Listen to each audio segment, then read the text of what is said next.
Mega digital news, న్యాయం కోసం ప్రతి అక్షరం, న్యాయం కోసం ప్రతి అడుగు.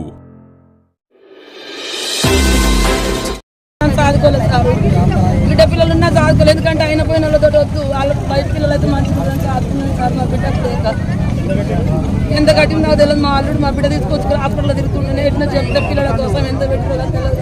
ఆడపిల్లని తెచ్చుకున్నాను సార్. దయచేసి మా పిల్లలు మాకు ఇప్పియండి సార్. నా బిడ్డ హాస్పిటల్లో మేము హైదరాబాద్ పోయినప్పుడు ఆడనో తాడు తెచ్చి సార్ పిల్లలు పోయి తీసుకొచ్చి మాకు చెప్పలేదు. బిడ్డ పోయారు 2 సంవత్సరాలు చిన్నప్పుడు 20 రోజుల పిల్ల, 20 రోజుల పాపని తీసుకొస్తున్నాం సార్. చిన్న పిల్లని దెబ్బ పాలు పెట్టి కన్న పాలు పడి సార్. ఇంతమందిని పిలిచినా ఇక్కడ ఉంటే వచ్చి అమ్మ నాన్న అమ్మమ్మ తాతయ్య నైట్ 10ంటికి కూడా ఫోన్ చేస్తాం సార్. దయచేసి మా పిల్లలు మాకు ఇప్పి సార్, లేకపోతే ఈయన చచ్చిపోతూ ఉంటారు.